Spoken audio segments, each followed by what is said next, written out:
The beat 'em up genre is one of my favorites. These are kind of my go-to games when I want to relax or unwind from something that was way more complex and stressful. It's really great. You don't need to worry about the story. It's nice if it's there, but it's not needed. And sometimes you just want to punch people in the face, whether they're bad guys or not. Anyway, these are my favorite beat 'em ups so far. Knights of the Round on the Super Nintendo is a fantastic game. It's an arcade port, and it's done really well. It's one of the best beat 'em ups on the Super Nintendo. I really like how it uses the source material. It's just really cool.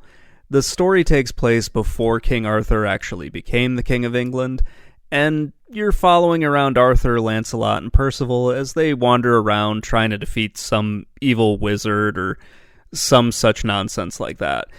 Doesn't matter. You play as a knight who beats the crap out of other knights. It's just amazing. Capcom did a wonderful job with this game. It's faithful to the arcade port, and it's one of my favorite beat 'em ups for the Super Nintendo. If you want to play this game today, much like a few other games on this list, I would get the Capcom beat 'em up bundle, just so you can have all of them and play the arcade ports instead of the kind of overpriced Super Nintendo games.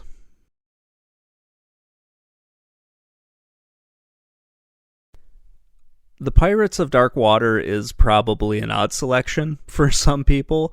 I feel like I'm the only person who really likes this game. I'm sure other people like it, but I just haven't met any of them yet. I was a fan of the cartoon show, and that maybe influenced my opinion on this one.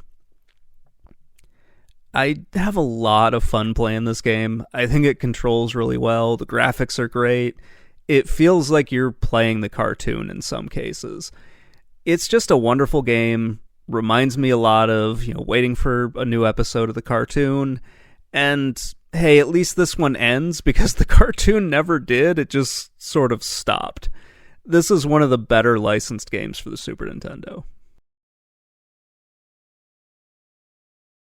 The Streets of Rage series is one of my favorite series of beat 'em ups, and the second one is probably my favorite.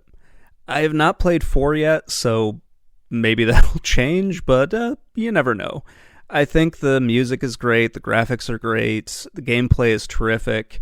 Like many beat 'em ups, the story is very basic. The game doesn't need a complicated story. Again, you just need to beat the crap out of people.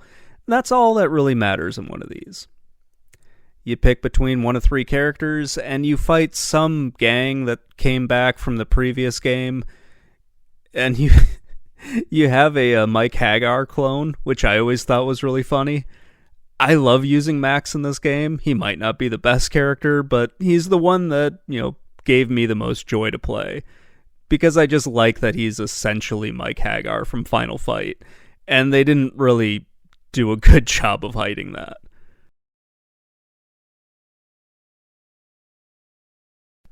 Golden Axe 2 is one of the many games that I learned about when I was in high school and went out to go collect video games. I did not have an arcade near me, so many of these beat 'em ups, especially on the Sega Genesis, I had never played before. And I picked up Golden Axe 2 because I had played it with a friend of mine, and I really enjoyed it. I think it took everything that was good from the first Golden Axe game and just improved on it. It's a really fun game. This is one that I just really enjoy playing because it's so simple. You don't need to really know anything. You just pick one of the different people, wield your sword or your axe, and you beat the crap out of people. It's awesome.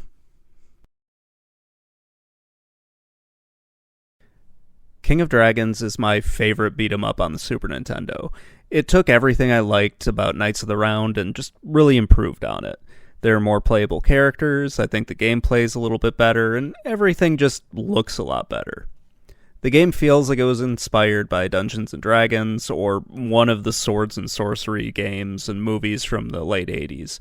There are 5 playable characters, you gain levels over the course of the game. The story isn't really anything special, but it doesn't need to be. This is an amazing beat 'em up. I wish I had played this in the 90s. And yeah, it would have been awesome if I had. But unfortunately, no. The first time I played it was on Capcom's Beat 'em Up bundle, and then I went back to play it on the Super Nintendo when I was trying to come up with a best list for that system. This is just a really great game. I enjoyed an awful lot, and it's one of the games I went out of my way to actually purchase so I could play on the Super Nintendo. Captain Commando is kind of a late entry on this list. I didn't know there was a Super Nintendo port, and then when I did, I ran out and got it. It's awesome. I love how over the top it is. I mean, one of the characters is a baby. He's riding a giant mech that he designed himself. And there's a space mummy in this. At least I think he's a mummy. He could be anything. He's a weird dude who wanders around with knives and stabs people. It's just an awesome game. The premise of it is just ridiculous, and I love it. You are going around trying to defeat crime in the universe, just with these 4 people. It's amazing. I love this game so much. It's also really cool that it's basically a tie-in or exists in the same universe as Final Fight. Like, this takes place in some alternate future timeline. It's just so cool. This one was just amazing to play. Kung Fu Heroes is probably another strange entry for a list like this, but I really love it. It's a fun little game. This is a single-screen beat-em-up where you fight waves of enemies as they just wander onto the screen. There is a story behind it, but it's honestly one that I can't remember because it left such little of an impression on me. All you need to know is you beat people up until the game decides you can move on. And if you get lucky, you find a little bonus stage that you can do.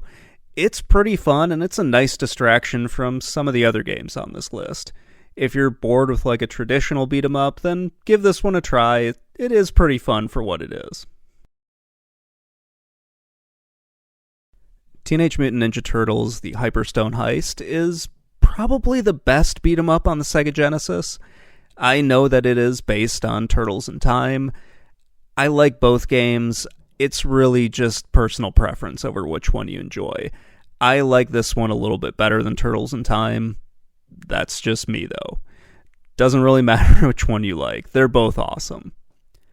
In this game, you're trying to stop Shredder, which really shouldn't be too surprising. You're trying to do that in every game.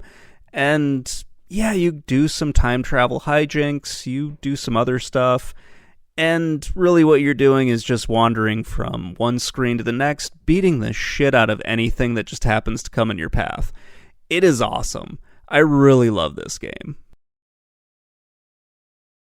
The Punisher is one of the many superhero beat-em-ups that I just didn't know about when I was a kid. I didn't know there was a Genesis port. I didn't know it was originally in the arcades. I do remember seeing the X-Men and the Spider-Man arcade games whenever I would go to one of the amusement places I would go to, like a bowling alley or something like that, but never saw the Punisher. Anyway, in this, you play as either the Punisher or Nick Fury, and you're trying to defeat the Kingpin because he did something bad and you're trying to stop him. You don't need to know more than that. The controls are great, the graphics are great. It's just a wonderful port of this game. I really, really love this. It was just so much fun to play. I do have access to the arcade port through one of the arcade 1-up cabinets I have, but man, this Genesis port is awesome. I think in places it looks a little better than the arcade just because they simplify the graphics. The bosses don't look as good though, and that's maybe the only knock I have against the Genesis port. Dynamite Cop is a game that I have a lot of memories of. This is one of the best 3D beat-em-ups that I've played, and it just blends humor with great gameplay. When I revisited this, I was pleasantly surprised by how much fun I still had with it. It's a sequel to the Die Hard the arcade game, and it uses QuickTime events in order to act as transition scenes. It works really well. Dynamite Cop has a lot of similarities to other arcade beat-em-ups, where you have 3 playable characters, the screen locks you in one place, so you have to defeat all the enemies there, then you can move on. But it's just so much fun. It's a very cinematic beat-em-up. It's hilarious. I just really love it. This is by no means a best of list, and I know I haven't played all of the beat-em-ups out there. The beat-em-up genre is just one that's really awesome. It's been around for a long time. It's very relaxing.